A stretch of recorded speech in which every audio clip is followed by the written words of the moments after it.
Yes.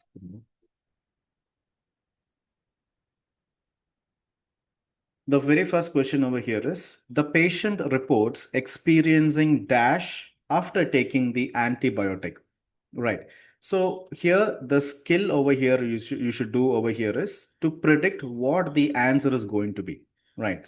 That is just by reading the question, you must be able to say what could be the correct answer. What type of information is most likely to fill the gap?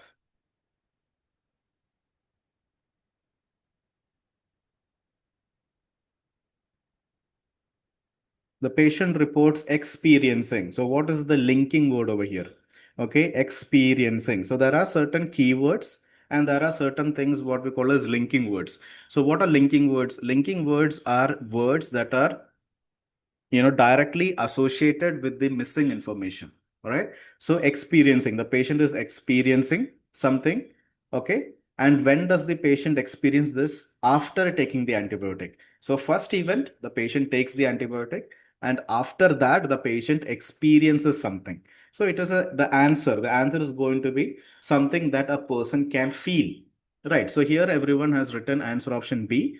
So what type of information is most likely to fill the answer? It is not going to be a diagnosis, right? Diagnosis may be, okay, but it is a disease condition, right? It is not something a patient can feel. That is what a label we give for a specific condition. A symptom or a side effect. Now you see, side effect, antibiotic, the patient takes it. After that, what happens to the patient? The patient experiences certain things, right?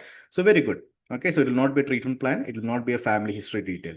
Okay, so in your question paper, you can expect all these things. And in the audio, they will say one diagnosis, they will say one treatment plan, they will say one family history, and they will also say one side effect. Okay, but when you're hearing those kind of diagnosis, treatment plan, your mind should say, this is not what I'm looking for. I am looking for, something that a patient experiences after taking a medication. So it is most likely to going to be a symptom or a side effect. Right. So this strategy you have to refine in yourself. This is what we call as the prediction skill or anticipating what the answer is going to be. And you know what this does?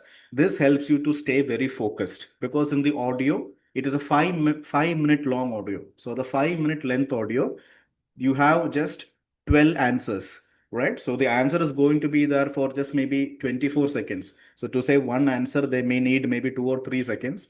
So in the 5 minute audio, the answers are going to be around for only 30 seconds maximum. Okay, the other 4 minutes and 30 seconds. The other 4 minutes and 30 seconds will be useless information that is not at all related to the answer we are looking for. Right. So your ability to focus on what is important and your ability to, not give too much importance to information that is not going to help you. That discrimination ability you must have.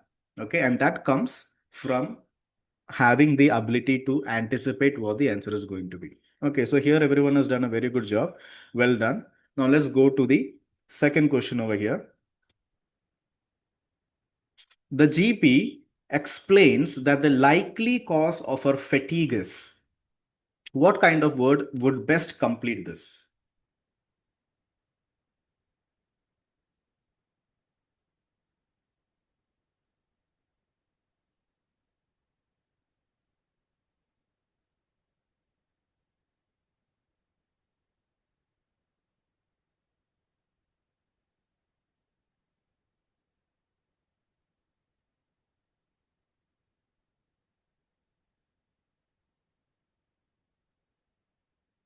Okay, everyone is taking some time over here.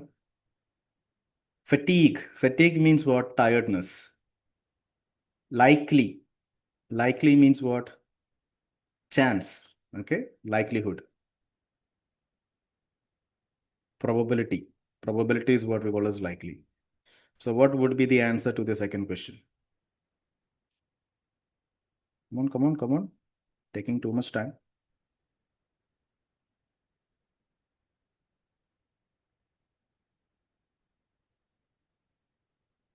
The GP explains that the likely cause of her fatigue. Okay, do you want my help over here? Okay, the patient is experiencing fatigue, present tense. Present tense, the patient is experiencing fatigue. Now the GP is explaining that one thing, okay, that is one thing that can cause that the reason for her fatigue. Okay, there is a reason for her fatigue. So among answer option A, B, C, and D, what is going to be a good reason? Because of this, the patient has fatigue. Because of this, the patient has fatigue. Because of what the patient is likely going to have fatigue. Come on, doesn't matter if your answers go wrong. You have to be very comfortable making mistakes.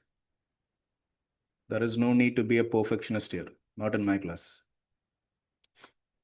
Right. So what is the answer going to be? Well, I'll give you 30 more seconds.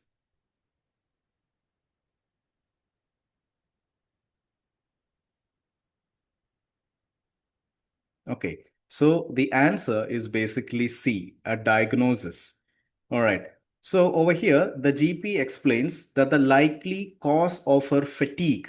All right. Now see, what is a fatigue basically? Fatigue is a symptom, right?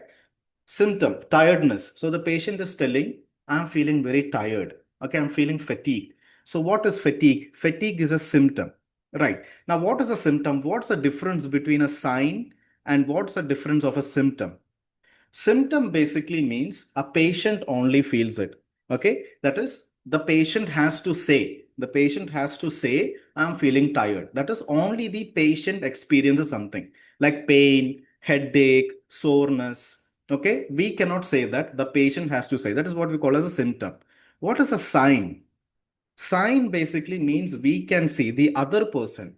The other person can see it. Like visually, we can see it. Like, for example, the patient is having dark circles. The patient's skin is not looking very good. The patient's hair is, white in color. Okay. The patient's hand is easily bruised. Okay. That is what we can see visually. The patient is suffering certain things, but we can visually see it. That is what we call as a sign. Okay, that is appearance.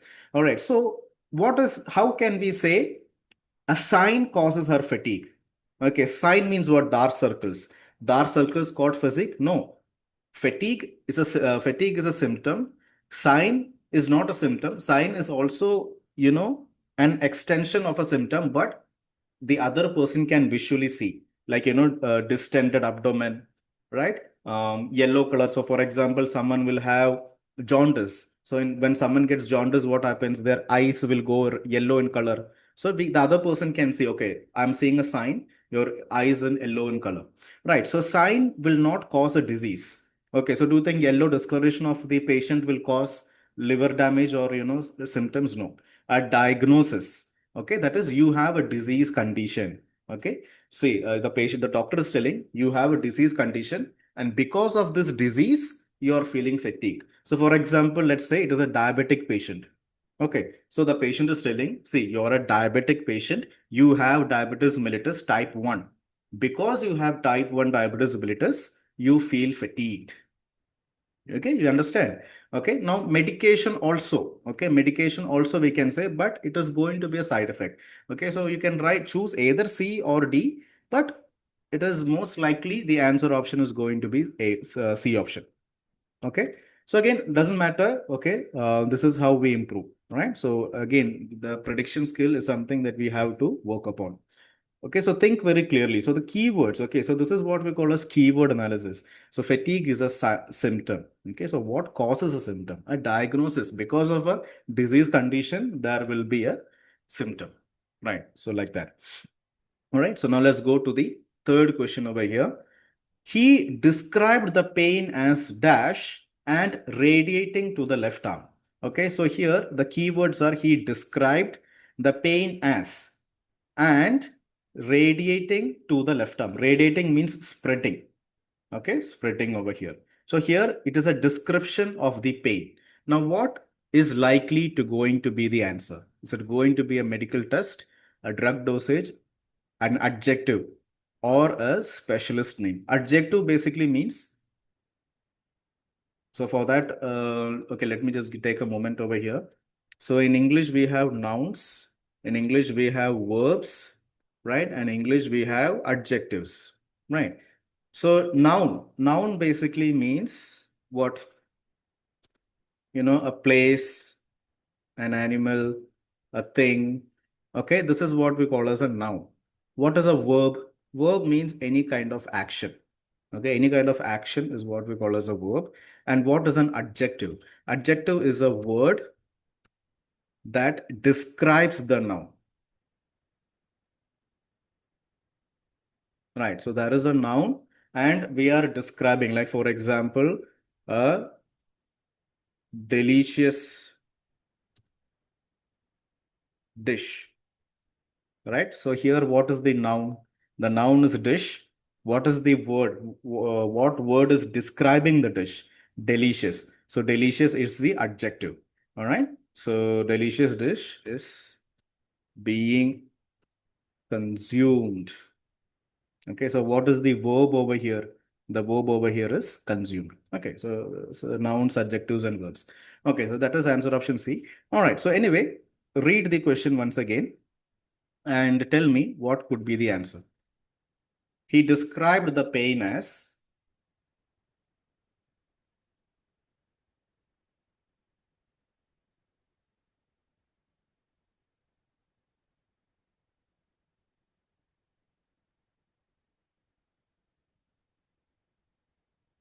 what will be the answer to the third question?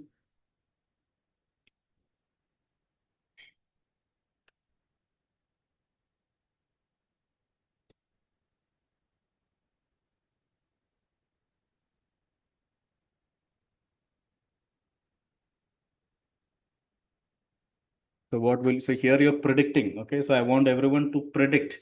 Okay, the audio you're not listening, you're only reading the words and the sentence over here. And just by reading the sentence, you are assuming, you're anticipating, okay, this is what the answer is going to be. So I need to prepare myself. I need to prepare myself to listen to the answer. Again, I think a lot of people over here are quite shy. Doesn't matter. Okay, so here you have no idea how much of a stupid guy I was. Right. So I made a lot of mistakes in my life. Still, I'm making a lot of mistakes, but I'm happy with myself. We should all be happy making mistakes. Come on, come on. I'll give you 10 more seconds to participate. What is the answer going to be to the third question?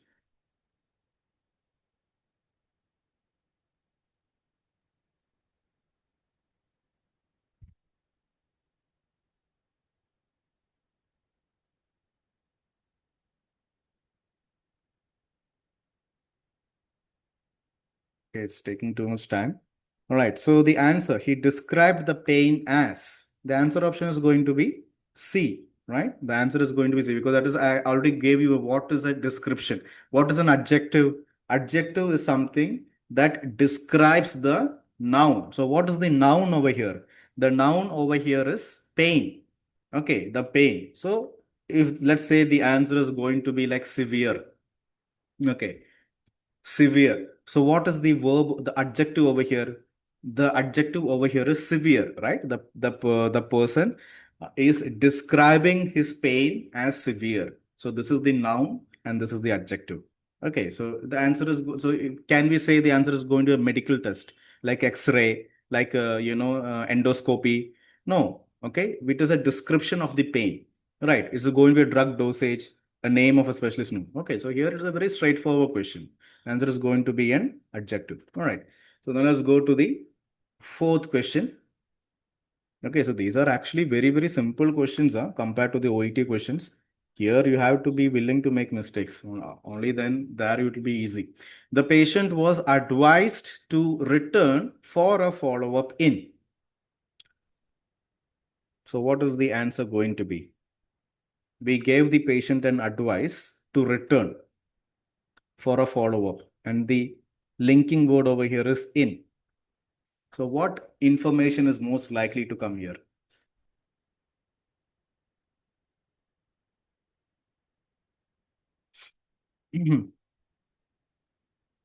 Right. So we have a time period or date, diagnosis, warning sign, treatment. So we are telling the patient, okay, Mr. Patient, okay, now you're ready for discharge, but I'm advising you, you have to come back for a follow-up visit, right? So follow-up means what? Return. So what's the answer going to be? A time period, okay? They have to come back within 2 weeks or within 3 weeks, right? It is not going to be a diagnosis. It is not going to treatment method, etc. So this strategy you have to develop. Okay, that is just by reading the question, you are preparing yourself. You are waiting for the answer. So in the audio, as I told you, 4 minutes and 30 seconds, they will say things that is not related to the answer. Okay, so only 30 seconds, that too randomly our answer is coming. So in order to pinpoint the answer, you have to be extremely attentive. You must know what you're looking for, right? So the answer option over here is for, a time period or a date. So let's go to the fifth question now. She mentioned that her mother also had a history of. What is most likely to be going to this blank? So when you read this sentence in your question paper, how will you use your prediction skill?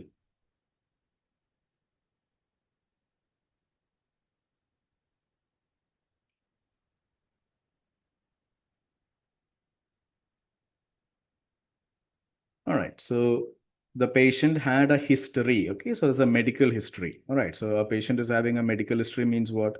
The patient is having a medical history of a disease or a condition, right? So that is the answer. Okay. So very good. Now let's go to some few questions that is related to the figurative speech. Okay. So a continuation of yesterday's class. Let's understand whether you're able to understand figurative speech. The doctor said the patient was a walking time bomb because of his controlled dash.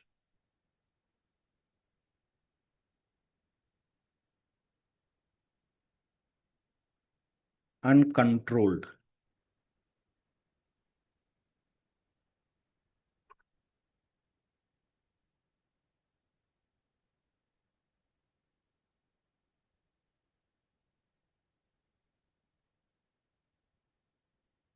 Yes.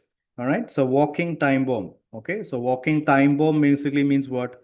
The person looks okay now, but could face a sudden or a serious event.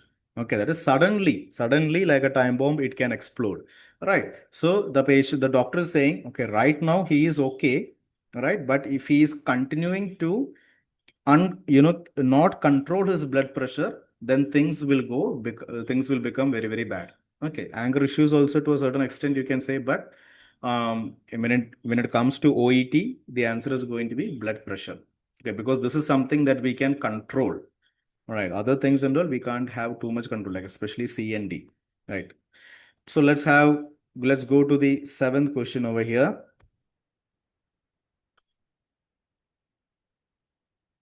The specialist described the patient's immune system as fighting an uphill battle. So this is the metaphor. This is the figurative speech over here. So you have to understand what is the meaning of this fighting an uphill battle. So there is no battle over here. There is no uphill and there is no fighting. Okay, in yesterday's class, I talked about that. There is no fighting, there is no battle, there is no uphill. But using those words, they are expressing one particular message. The specialist described the patient's immune system.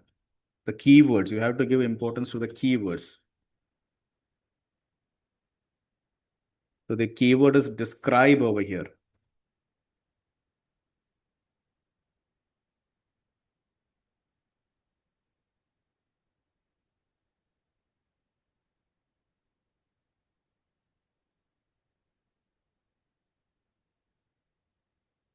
Right. So we have minor flu, a chronic viral condition, infection, vaccination, placebo. So placebo's meaning I have already told you. The answer option is going to be B.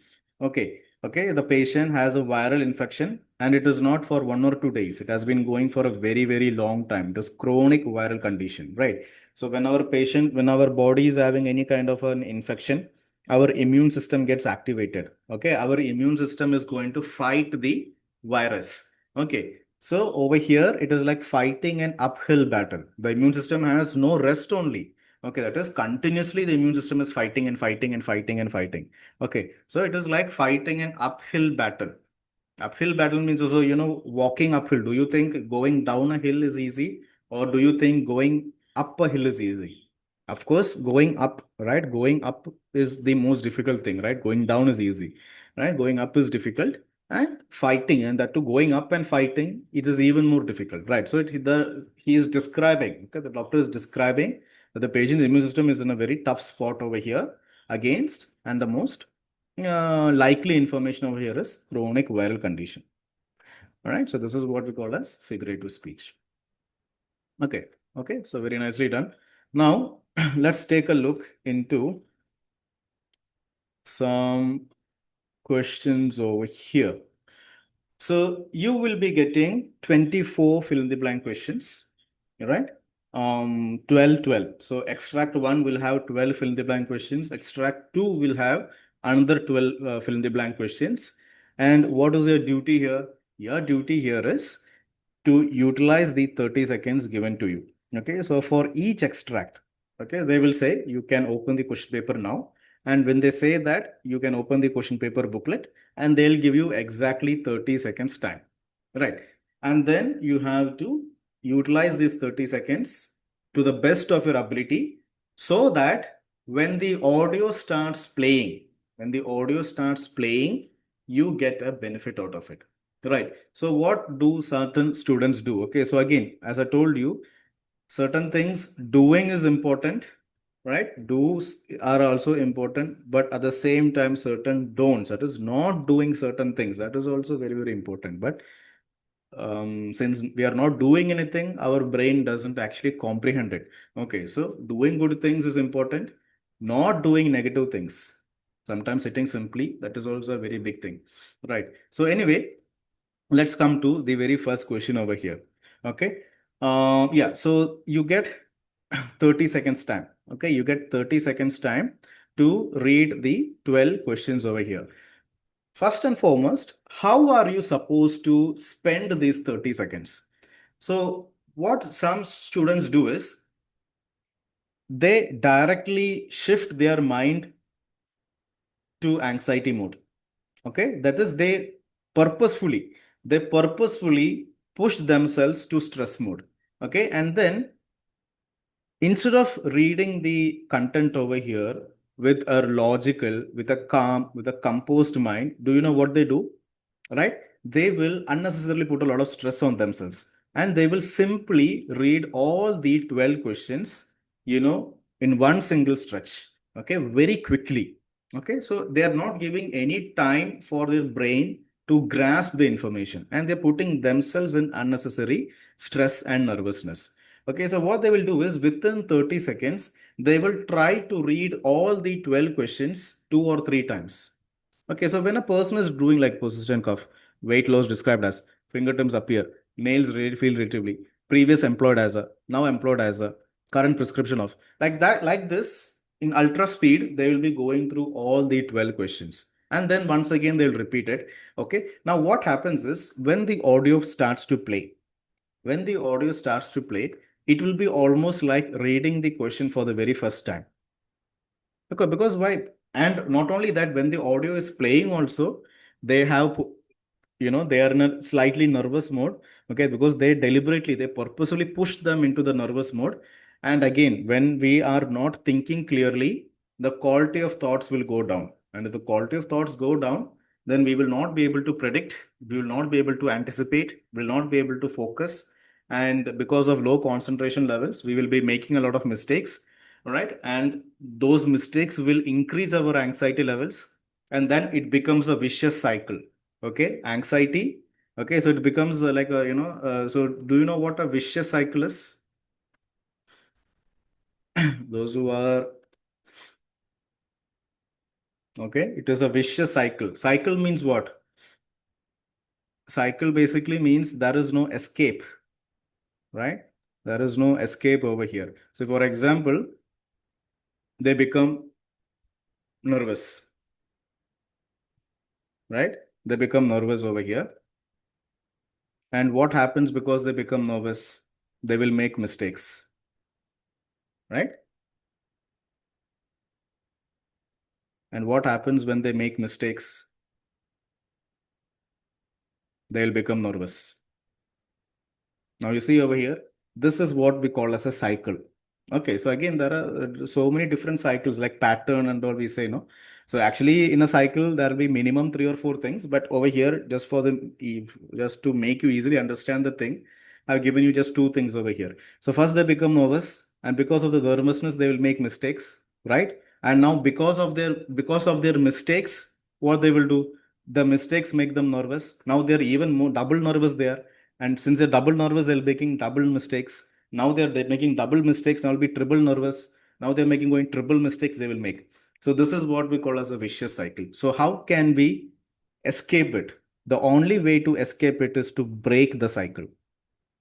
Okay, it is to break the cycle. Okay, so mistakes will happen. Okay, there is no guarantee that you're going to make 40 out of 42 out of 42.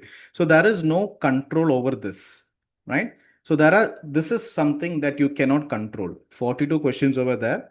Worldwide, all the doctors, all the pharmacists, all the nurse professionals, not only from India, from America, from Europe, right, from Western countries are all writing this question paper. And they also make mistakes, right? And they are born and brought up in English speaking, countries. And if they are making mistakes, we also will make mistakes. So this is something that we have no control. Okay, so NC, we have no control over this. But on what do you have a control? You have a control on your mind. Okay, you have a control on your nervous system. Okay, you have a control. Okay, or, just take a deep breath to think very logically and rationally. So this is something that you can control. Okay, so just focus on that. All right, so it will happen. Okay, I guarantee you, when you're in the examination hall, the exam stress, the exam anxiety, the exam environment, and it's a very important examination, right? We will make a lot of errors, right? And that will contribute to the difficulty. But the more nervous you are, the more mistakes you will make, and it will create a vicious cycle. So you have to try to break it, right? So therefore, one thing that you should always do is be comfortable making mistakes. That's what I told you. There is no need to be a perfectionist over here. Progress is important, and more than progress, showing up. Showing up is important. Make mistakes, it doesn't matter. If you make a mistake, forgive yourself and move on. You have 42 questions over here. So, what if one answer went wrong? And go to the next question. Right. So, do not make yourself nervous. So, when you get this 30 seconds time, okay, do not put yourself into anxiety mode, because the OET will do that. You don't do that to yourself, right? So think very clearly, take a pencil and you underline the important words. Persistent cough. Weight loss described as. So here, see, persistent cough. Cough means what? It's a disease condition. Okay. So here, cough is a noun. So the answer is going to be an adjective. Okay. A word that is describing the cough over here, something related to the cough. Cough is a symptom. Okay. Cough is a symptom. So the answer is not going to be a symptom over here. The answer is not going to be a symptom. It is going to be a word that is going to describe the symptom. Right. So it is going to be an adjective. Now see, weight loss. The patient had a weight loss described. So it is going to be an adjective. Okay. A word that is going to describe the weight loss. Now fingertips appear. So it is talking about appearance. That is how it visually looks like. Nails feel relatively. Okay. Feel. Okay. Feel. Sensation. Feeling. Okay. Cold. Hot. Okay. Like this. So when you're able to read like this, okay, in a calm and composed manner, thinking very practically and logically, of course, it will take some time. Okay, that is for one question, maybe 1 or 2 seconds you have to spend. 2 seconds per question you will go. So therefore, within 30 seconds, you may be able to cover all the 12 questions like this, like just one time only you will be able to read. Right. Sometimes only the first 10 questions you may be able to read. The 11th and 12th question you may not be able to cover in the 30 seconds time. But since you were very clever, since you were very smart, since you actually were a rational person and you did the keyword analysis, okay, and you try to grasp the meaning, right? You are much more prepared. Okay, you are much more prepared to overcome the listening party. Right. So when the audio will play, you know, okay, persistent cough. Okay, so the keyword over here is cough. The linking word over here is persistent. And the answer is going to be a word that is related to the word cough. So that is what I'm looking for. So you think very clearly. Tiredness. So the first they'll talk about tiredness. So after tiredness, they'll talk this. And they will use a different synonym. Okay, they will use a paraphrased version. So, and once you're able to hear the answer, okay, you are confirm the answer. This is the answer. Then you write it down. Okay, and then very calmly go to the second question, right? Shortness of breath. Shortness of breath, weight loss described as. So the patient had a weight loss. The patient will talk about that. Now, the key word over here, the key word over here is a description. So how did the patient lose the weight? Okay. So an adjective is going to come over here. So okay, I'm waiting for how the patient lost the weight. So like that. And in your examination day, there will be an adrenaline kick. There will be an adrenaline kick, and that adrenaline kick will definitely help you out. Now, fingertips appear, right? And okay, so here they're going to talk about an appearance. Okay, maybe it is in pink in color, maybe it is in violet in color. Okay, or the fingertips appear very small. Okay, whatever it is, they're going to talk about a visual aspect. Now, see, like this, your brain should be activated. You're anticipating for what the answer is, right? And of course, you have to be very attentive to the audio as well. And here you have to trust your intuition also. So when you're listening to the answer and you feel like this is the answer is, then you immediately write down the answer and without any spelling mistakes. Now, see, when you're making when you're quite anxious, you will make spelling mistakes also, right? So, and the OET people are very, very clever. The OET people are extremely clever. Purposefully, they will give you confusing spellings. So in OET, in English, we have words that are very, very confusing. Okay, that is it may be a very common word, but the spelling will be a little bit confusing. So it may be that kind of a word. And since you're anxious, you may get there as a spelling mistake as well, right? So all these things you have to keep in your mind, right? So break the chain. Okay, break the cycle of that vicious cycle that I talked about. So this is the first thing you should do. Know how to utilize the 30 seconds, right? Do the keyword analysis, linking words as well, anticipate and predict what the answer is. The other thing that you should not do, okay, certain thing that you should not do is if you make a mistake, don't dwell on it. So, for example, let's say that you got the first answer correct. You are happy. You got the second answer correct. You got the third answer correct. You got the fourth answer correct. You're feeling fantastic. But unfortunately, the fifth answer went wrong. Right, you did your best. You did your best, but the audio was fast. Maybe the question was a little bit indirect. You could not, accurately write down the answer. The fifth answer went wrong. Now, the answer is in the sixth question. Right. Now, when the audio is in the sixth question, right, when the audio is in the sixth question, you must not think about the fifth question, right? Because it has gone by.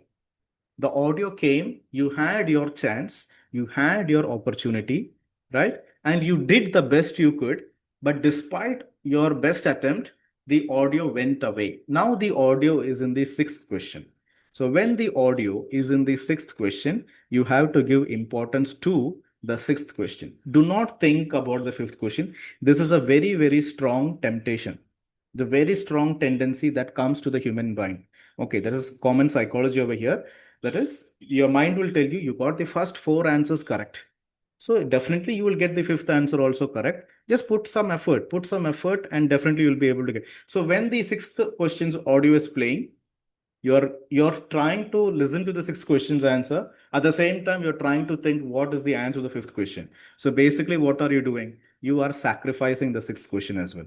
So now, because of one question, because you did not move on, you sacrifice this question. Now the sixth question also went wrong. Okay. Now what happens is that a chain reaction will happen. Okay. A chain reaction will happen in the sense, now 5 and 6 went wrong. 7 and 8 also will go wrong. Because why? Instead of focusing on the seventh and eighth question, you're thinking of what was the answer to the sixth question. And now suddenly, when you have 3 or 4 incorrect answer options, now you don't know what to do. Now all hope is lost. Okay, you have no faith in yourself, and then your mind may actually give up, right? So this is a very dangerous situation to be in, right? So that's why I told you, Mistakes happen. It is a part of life. We learn through mistakes, and we have to be very comfortable making mistakes as well. But mistake is something that we do something intentionally. Okay. That is a very big thing. That is, you do your best, but despite that, okay, you have a small falling down. Pick yourself up and move on to the next question. That is extremely important. Otherwise, on your examination day, you will definitely pay the price. Right. So this is another thing that you have to do. Okay. Forgive yourself, move on, and stay focused on the present question over here. Right. So that is something that you have to do. Now, another very important thing that you have to understand is that sometimes you will be waiting for the seventh question. Now, see, for example, this is the seventh question and you're waiting. Okay. Your current prescription. Okay. So the answer is going to be a medication name. Okay. Name of a medication. Right. And you're waiting for the name of a medication. But for some reason, the audio was a little bit fast. Okay. Or, you did not understand the accent, something happened. Because of that, the audio went by. The audio went by, and now the audio is in the eighth question. You're waiting for the seventh answer, but even without you knowing, now the audio has entered the eighth question. But you are still waiting for the seventh answer, right? And you're still waiting for the seventh answer. Now the audio goes to the ninth question, but you are not aware of it. You're not aware of it. You're still waiting for the seventh answer. And next, after a long time, you will realize, see, I'm waiting for the answer for a very long time. Why is the answer not coming? And then after a long time only you will realize now the answer is in the 11th question. Like when you hear the word future actions, then you will say, oh my God, the audio has reached over here. Now I have to do this. This is also a very common phenomenon, right? So this is why reading the questions properly for the first 30 seconds is extremely important. Say, for example, if you are in the seventh question, right? If you're in the seventh question, and for some reason the audio goes by. Okay, now what's the eighth question? So you don't even know, you're still waiting for the seventh answer. Now the ninth question is father suffered from. So see, during the 30 seconds time, you did the keyword analysis, so you have a good memory. Okay, father, ninth question, one question is regarding the illness, the suffering of the father, right? So you have that memory over there. So when you're waiting for the seventh answer, but suddenly you hear words such as father, you hear words such as illness, then your mind will remind you. Your mind will remind you these words you have read previously, and these words are not coming from this question. So automatically, what you will do, you will be able to understand. Okay, I made a mistake somewhere. Now the audio is in the ninth question. Seventh and eighth has gone by. So at least you can come to the ninth question and you can get this question correct, right? On the other hand, if you have not done the keyword analysis, if you did not utilize the 30 seconds properly, then what will happen? You will not even realize. So when they say the words such as father, suffered, and all, you will not even remember what you read in the ninth question, right? So you will be waiting for the seventh answer only. Then after very long time, 9, 10, 11, maybe in the 12th answer, you will understand, okay, the audio is reached over here. So this is the technique, the method in which how you utilize these 30 seconds are extremely important, right? So these are certain things that you should do and certain things that you should not do as well, right? And then another very important thing is that you practice, you repeat it over and over and over again until you perfect. So you take one listening, you take one reading. There are 42 questions over there. You perfectly understand each and every question. Okay, so the way I have given the recorded lectures in the app. So those who have seen the app, those who have gone through the recorded lectures, that is, I take one question and in how much detail I can explain that question, in that much detail I'm taking each and every question. The keyword analysis, the photos, the videos, the animations, the explanations, that too in Indian languages, right? And simplified explanations and so forth. Now, the thing is, you have to be able to understand each and every question in that much depth. Okay, simply doing one listening material and then going to the next listening material and then going to the next, that is not the best and ideal way. Take one listening, take one reading, see what answers went wrong, how much mistakes you made, understand why you made those mistakes, understand how you can prevent the mistakes in the future, right? Research on certain things yourself, go to the lecture, make some notes. And once you have thoroughly understood that one material, and maybe to understand that one material, you may have to repeat it maybe three or four or even five times, right?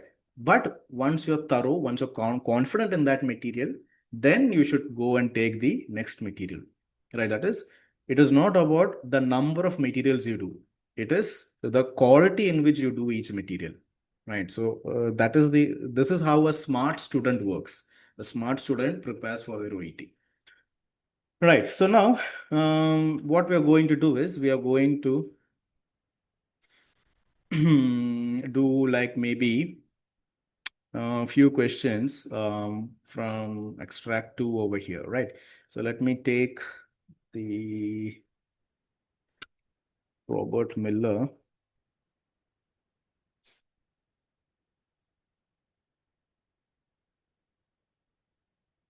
Part A, extract 2.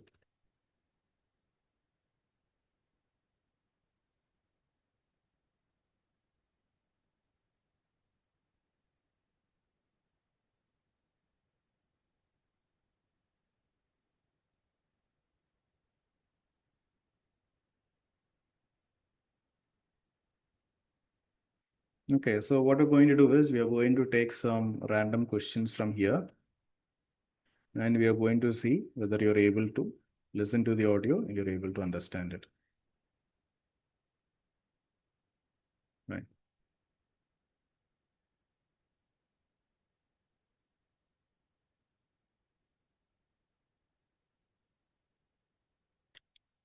Okay, so we have that ready. Should I take the audio script as well?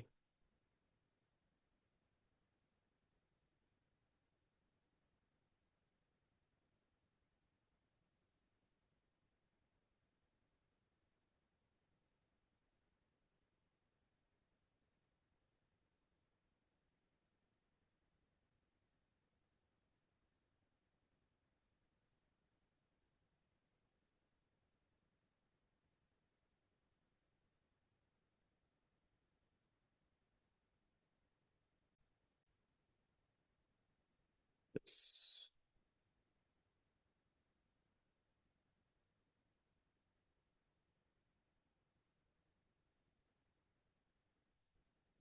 Extract 1. Okay, extract 2.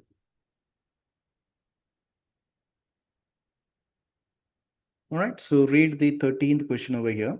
So extract 2 of Robert Miller. The patient's name is Jasmine Burton. Patient history: suffers from astigmatism. Okay, so now I'm going to play the audio.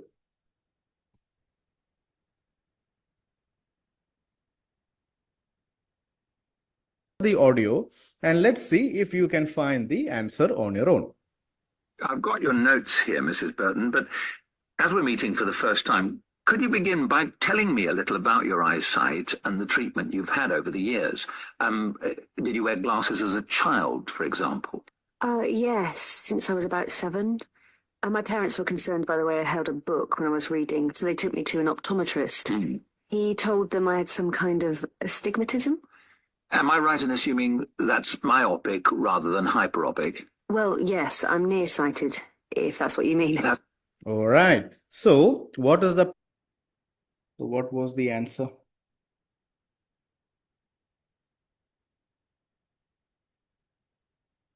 So let's understand the question. The patient is talking about the patient's history, right? Suffers from. Suffers. What is the tense over here? Is it past tense? Is it future tense? Or is it present tense? Okay. Suffers from. So history is, we know it is past tense, but over here the sentence is suffering. So present tense. The patient is having. Okay. The patient is currently suffering this. So present tense, right? Okay. And what is the linking word over here? Astigmatism. So this is a diagnosis. Okay. Suffers from dash astigmatism. So so we have different types of diabetes, right? So we have type 1 diabetes, we have type 2 diabetes, right? So similarly, we have different types of other conditions. So astigmatism, maybe there is another type of astigmatism, okay, and the patient is suffering from one particular type of astigmatism, right? So what should your mind tell you? How should you prepare for yourself? The patient is currently suffering from astigmatism, okay, and I should find out what type of astigmatism the patient is suffering from, right? So now let's go to the audio script over here. So what is the person's, what is the, this thing, okay, I think I will just take this one over here itself. Right. So here, the doctor is saying, I got your notes here, Mrs. Burton, but as we are meeting for the first time, could you begin by telling me a little bit about your eyesight and the treatment you have had over the years? Did you wear glasses as a child, for example? And the patient is saying, yes, since I was about 7. So since the patient was 7 years old, the patient has been wearing glasses. My parents were concerned by the way I held a book when I was reading. So they took me to an optometrist. So here the patient is talking about the patient when she was a child. Okay, so when she was a child, how was she holding the books? So when she was reading a book, she was keeping the book very close to her face. Okay, so the parents got concerned. The parents knew, okay, something is wrong with the eyes of their daughter. So they took them to an optometrist, and the optometrist told them that I had some kind of astigmatism. So what is the keyword over here? Astigmatism. So now your mind should become alert. Astigmatism they have mentioned, and what's your duty here? Your duty here is to find what type of astigmatism, right? Now the man is saying, the doctor is saying, am I right in assuming that it's myopic rather than hyperopic? Okay, so again, OET is designed for medical professionals.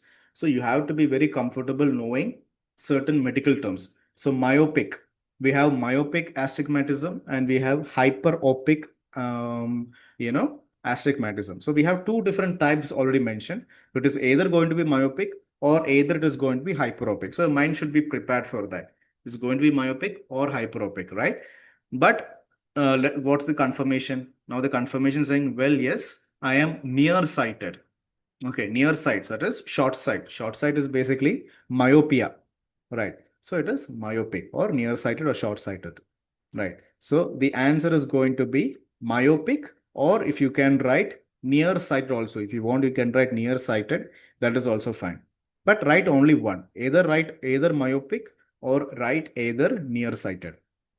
Okay, both the answers will be allowed, but don't write two of them together, because if you write myopic and if you write comma nearsighted, then it doesn't make sense. It will not form a meaningful sentence, right? So let's once again hear the audio if you found this a little bit difficult. Okay, so again, you must train your mind. You have to train your mind to be ready to understand all these things, right? Just by reading the question.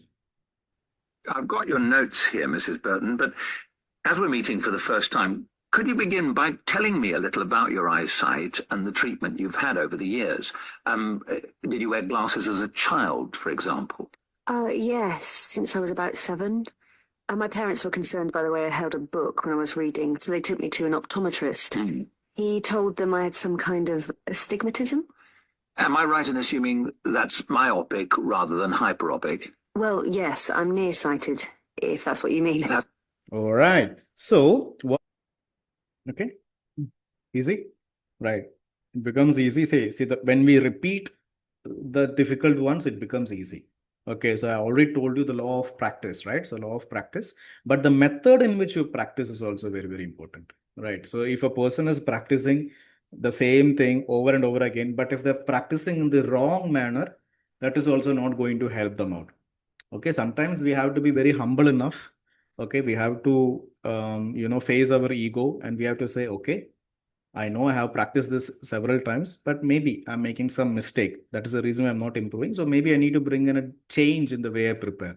So like that, it's not about practicing it multiple times. It is the style in which you practice, the method in which you practice, the mindset you're in, that also plays a very, very important role, Right.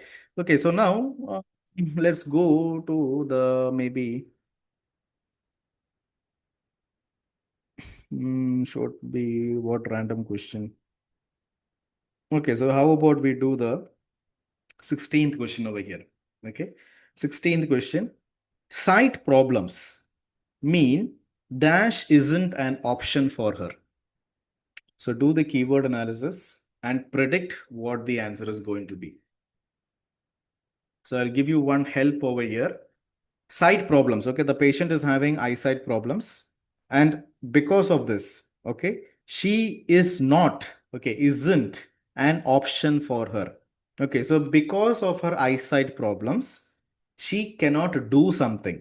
Okay, this is not an option. So for example, let's say a handicapped person, okay, and handicapped person with no hands. Okay, so can a handicapped person with no hands cook? Can they cook?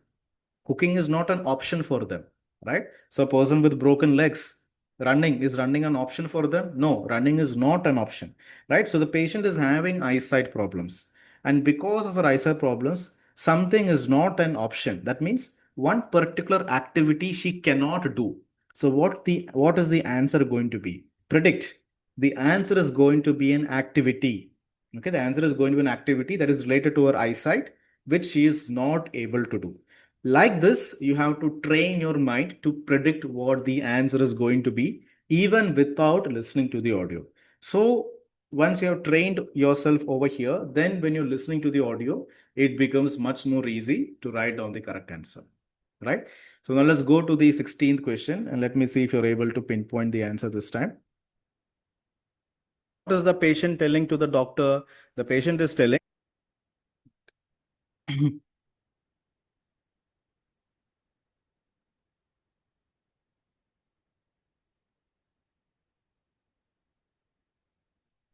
see over here, impossible. Now see, when in the recorded content order, I always give, words to visualize what the answer is going to be. So something is impossible for her.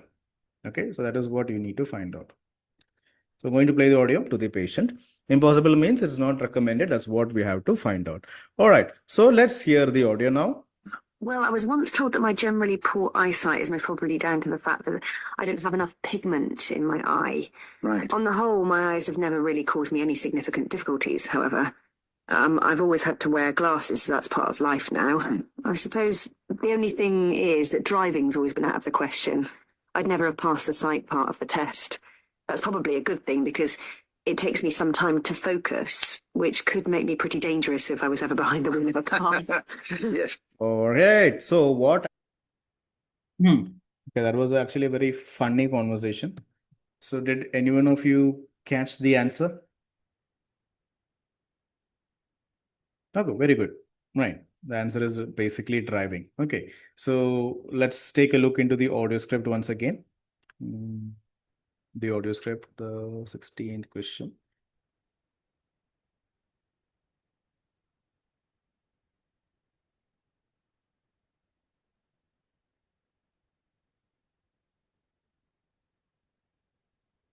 Yeah. So here, well, I once told that my generally, I was once told that my generally poor eyesight. So see, the patient is having very poor eyesight. Is most probably down to the fact that I don't have enough pigment in her eye. So see, enough pigment. So those who gave importance to the 15th question, the answer is going to be pigment. So eye problems may result from a lack of. Lack means what? LACK means there is very little of it, right? So as you can see over here, I don't have enough. Okay, I don't have enough pigment. So pigment is what she is lacking. On the whole, my eyes have never really caused me any significant difficulties. However, I always had to wear glasses. So that's part of life. Now, the only thing is that driving has always been out of the equation. Now you see over here, this is what we call as a figurative speech. Is there a question over here? Is there any out over here, out of the question? No, there is no question. Okay, it is just a figurative expression. Okay, that is, it is not an out. There is even no need to ask a person. So, for example, I told you, if a person does not have two hands, Will we ask the person, can you make dinner for me?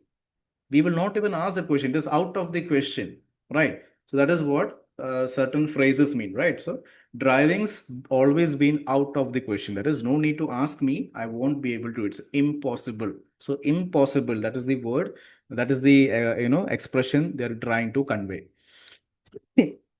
I never passed the side part of the test. That's probably a good thing because it takes me some time to focus, which could may make me pretty dangerous if I was ever behind the wheel of a car. Okay, so wheel means what? The steering wheel. Okay, so the patient is saying, if at all I'm ever behind the wheel of a car, it will be a very dangerous situation because it takes me a lot of time to focus. So the patient is saying, driving is impossible. Right. So this anticipation skill, this prediction skill, you have to develop, and then with super ultra concentration, again, to concentrate, to focus, your quality of thoughts should be very, very high. So can you do one listening or one reading in front of a vegetable market or a fish market? No, right? You need to do the listening and reading in a very calm atmosphere, because the atmosphere in which you're practicing is also very important. That is, the external environment is very important, but at the same time, your internal environment. Internal environment means what? The mind in which you're staying. The mindset should also be very calm and quiet. Okay, so that is also very, very important. Now, maybe let's do perception works as a.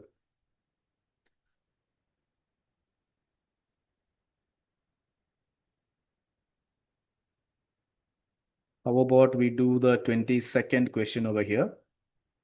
Examination showed no sign of a dash. So the patient is talking about the surgery here. The patient underwent an examination.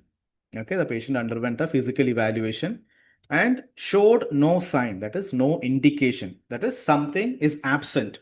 Something is absent from after the examination was done. So what was absent? What was not present? Um, you know, that is what we need to find out. No sign of something, right? So that's the 22nd question. So I'm going to play the audio. So now, as I told you, the external environment is important. Your internal environment is also very important, right? So let's take the 22nd question.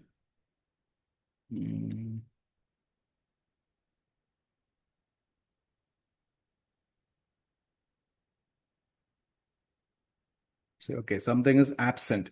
So, all these words should actually, come to your mind.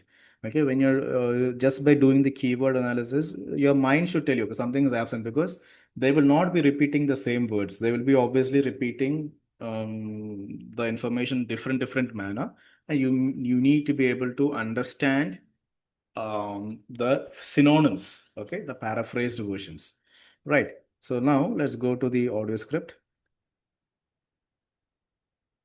You were pleased with the result? Yeah, I was. Yeah, thrilled. Underwent her examination. All right, so let's see what the audio is telling us. And you were pleased with the result? Yeah, I was. Yeah, thrilled. If only all our failing parts could be replaced so easily.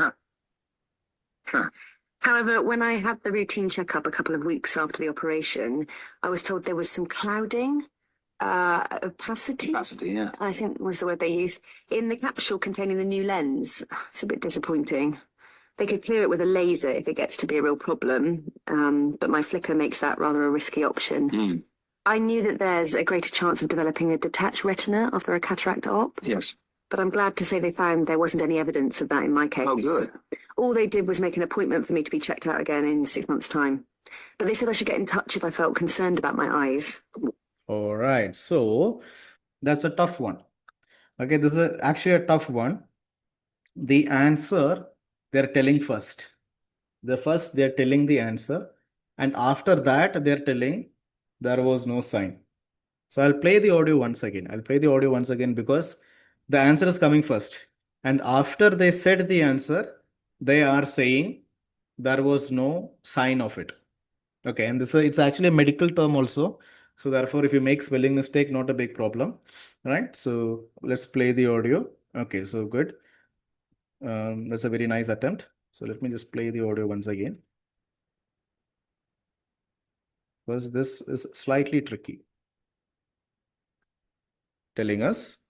And you were pleased with the result? Yeah, I was. Yeah, thrilled. If only all our failing parts could be replaced so easily. However, when I had the routine checkup a couple of weeks after the operation, I was told there was some clouding, opacity, Capacity, yeah. I think was the word they used, in the capsule containing the new lens. It's a bit disappointing. They could clear it with a laser if it gets to be a real problem, but my flicker makes that rather a risky option. I knew that there's a greater chance of developing a detached retina after a cataract op. Yes. But I'm glad to say they found there wasn't any evidence of that in my case. Oh, good. All they did was make an appointment for me to be checked out again in 6 months' time. But they said I should get in touch if I felt concerned about my eyes. All right. So, okay, so this one is a tricky question. And as I told you, the answer is coming first, and then they're telling there was no sign of. So as I told you, like, the OET people, they cannot give anyone 42 out of 42. Like even a person who's really good in English, they cannot afford to make it all the questions in a sample question paper or the textbooks, extremely easy, because people would, it would affect the reputation. It would affect the reputation of, the OET. So that is why one or two questions will always be very, very advanced. So that does not have anything to do with your skill. So for example, let's say that, you are very skilled in making one dish. Okay, you're very skilled in making one dish. Um, but if the dish is very simple, like for example, if it is just bread and jam, so can you say I make the world's best bread and jam? What two ingredients, right? You just have to take a bread and just take a jam. And can you say this is the toughest dish? So again, and you're saying I make this the world's best. No one is going to respect you because it is very easy. Like anyone can do it. Okay, but if you're making a very complicated dish, okay, that takes a lot of ingredients, the correct temperature, the correct proportion, and this much time, effort, the knife skills, the way you cut the vegetables, this and that, okay, the way you present. And if it is, a very complex process, and you're telling this only I can do, you will be that there, your reputation level is there. Okay, then the world will agree, yes, this is something that only this person can do, not very easy. So similarly, the OET, when they publicly give, sample tests as well as the question papers and all, one or two questions will extremely be very, very advanced, right? That is done to protect their reputation, right? It is not done to make it very difficult for you. Okay, there's something for that reason. So be prepared to expect those type of questions also. Right. So anyway, let's come to the question over here. Right. So what was the question? Examination showed no sign of something. Right. So there was something absent over here. So here the answer is actually coming first. Yeah. So here they're telling, I knew that there is a greater chance of developing a detached retina after a cataract operation. Okay, so they're not even saying operation, they're actually telling op. So the patient is saying after a cataract operation, okay, there is a very big chance that they will develop a detached retina. But now you see over here the word but is coming. Now, but is a discourse marker. A discourse marker signals a contrasting information is on the way, right? So here the patient is saying, I knew or I was expecting a detached retina after a cataract operation, but so a completely different word is going to come, information. I'm glad to say, now see, this is a negative information. No one wants a detached retina, but from negative, a positive information is coming. So that is why they use the word but. Right. I'm glad to say they found there wasn't any evidence of that in my case. So there was no evidence of a detached retina. Right. So the answer will be detached retina. All right. So here if you write detached of retina, examine shows no sign of a detached of retina. Okay, it is not entirely a meaningful sentence, but since you put in the effort and since you put in the you work and you got detached of retina, you will be getting partial marks. Partial or a little bit more than that, not full marks. So if a person wrote detached retina, they'll be getting full marks. A person who wrote detached of retina, at least for the effort, the OET people will know, okay, the student has put in effort, so they'll give you some marks, right? So no need to worry. So this is the reason why OET is actually very, preferable compared to IELTS, because there's a lot of relaxation over here. Those who, if you have ever done an IELTS, you know like how complex the IELTS examination is. Okay, so let's come to the 24th question. Okay, increased sensitivity to dash. Okay, increased sensitivity to something. Okay, so sensitivity means what? Feeling. Okay, feeling. So presenting. So this is, present tense over here. The patient is currently having this particular situation. Okay, and currently what situation? Increased sensitivity.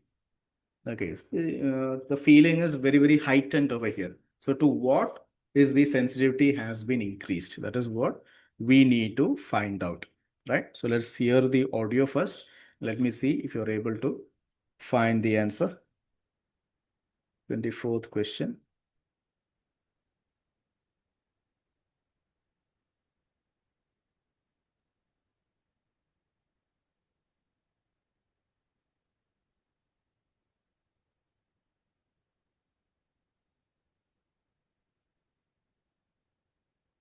Reporting that she is very, very sensitive to something. Okay, so even if it comes in very tiny amount, the patient overreacts to it. She's very sensitive to something. So let's see to what she is sensitive. Is you here today? Yeah, because I am bothered about a couple of things. So firstly, I've noticed more floaters than usual. I Right. don't know if that's something to worry about or not. More annoying is the fact that I'm much more troubled by glare than I used to be. So I wanted to ask your opinion on that. All right. So here the patient is saying more. Okay, so first I'll actually tell the answer, because the audio here, the entire audio is very fast. The patient is speaking in a very quick succession over here. That's the reason why it's slightly complex. Now, when you hear the question, when you listen, okay, increase sensitivity. Okay, so the patient is now sensitive to a particular thing, but much more so. Intensity is much, much higher. So here you have to be prepared to what has it increased. So here the patient is saying, because I'm bothered about a couple of things. So firstly, I've noticed some floaters than usual. Okay, so noticed floaters. Okay, so floaters are basically, so if have you seen, so if you go to a beach, or if you just look into the sky, so in the daytime and all, have you noticed this? Like if you look into the sky for a long time, you'll be able to see these kind of things. Okay, so if you are when I was a small child, I was always very curious of it. If anyone wants curious, just tomorrow, if it's a bright sunny day, just look out. Continuously, if you look out, you'll be able to see this. So this is what we call as floaters. Like it's a very tough question over here, right? So reported increase in number of. Now you see over here, the patient is saying, I have noticed more. Okay, that is increased floaters. And so the 23rd answer is floaters. But anyway, what do we want? Sensitivity. Increased sensitivity to what? I don't know if that's something to worry about or not. More annoying. Okay, so now the patient is feeling very frustrated. Is the fact that I am much more troubled by glare. Okay, glare means what? Bright lights. Okay, so very bright lights is what we call as glare than I used to be. So I wanted to ask your opinion on that. So the answer is going to be glare. So it's not at all easy, right? So even the most attentive person will actually get it wrong only. So because the audio is very fast. Usually, as I told you, on the examination day, do not expect it to be like this. But for over here, unfortunately, this is the thing. Right. So I'm going to play the audio and you see whether you're able to understand why glare is the answer. Something. So let's see to what she is sensitive. Is you here today? Yeah, because I am bothered about a couple of things. So firstly, I've noticed more floaters than usual. I Right. don't know if that's something to worry about or not. More annoying is the fact that I'm much more troubled by glare than I used to be. So I wanted to ask your opinion on that. It's a very tough question. Okay, so this is something that many students will get it wrong. And as I told you, they want you to perform under pressure. Okay, under a stressful situation, under a pressured situation, they want you to perform. So you have to like break the cycle, as I told you earlier. Right. So let's have a small recap of today's discussion. Right. So the recap over here is, first and foremost, when we are coming to listening part A, it is called consultation extracts, right? Part A is called consultation extracts. And in part A, once each extract, they'll give you 30 seconds time, right? 30 seconds time for you to read 12 questions. So the style in which you read, the method in which you read the 12 questions during the 30 seconds is very, very important. So you have to be very thorough with your keyword analyzing strategy with your pencil. Underline the keywords, underline the linking words, right? And then you also have to be very observant of the audio as well. Okay, so you need to have keen attention skills. Okay, that is focus and concentration skills to the audio. Okay, that is also very, very important. And again, multitasking skill. So here and in listening, you're doing multiple things at the same time, right? That is, you're listening to the audio. At the same time, you're reading the question. The same time, you're writing down the answers. So already, and again, nervousness and all that also keeping in check. So multitasking. Okay, so sorry.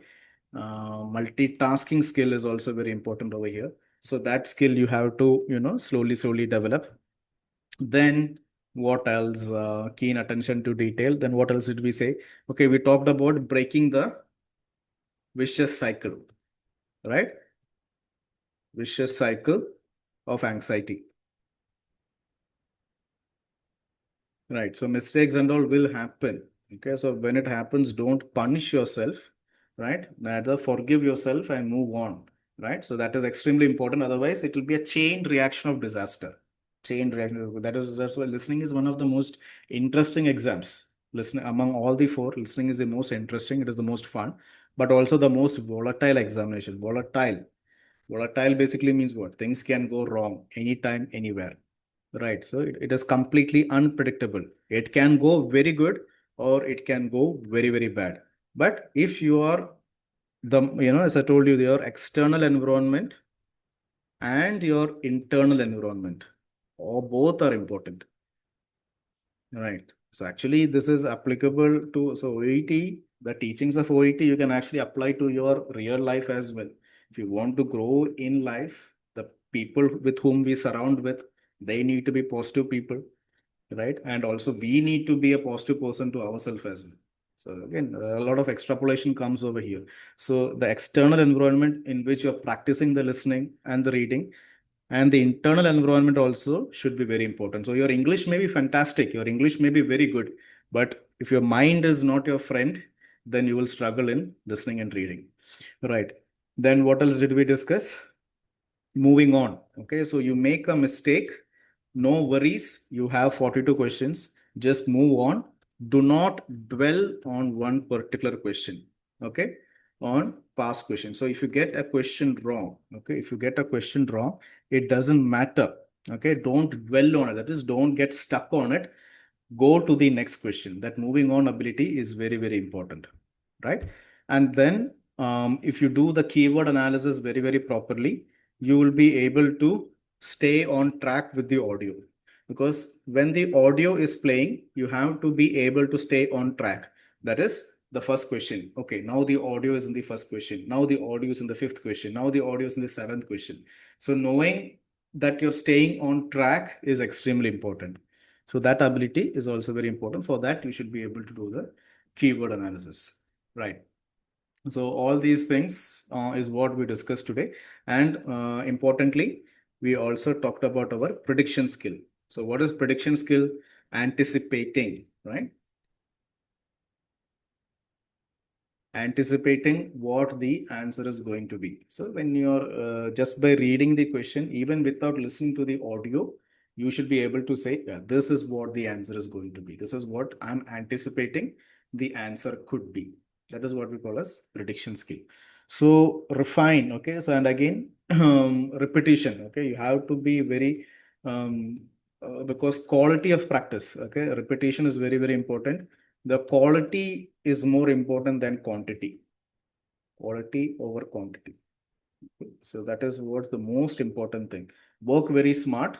I know all of you are like very busy people. You have, responsibilities here and there.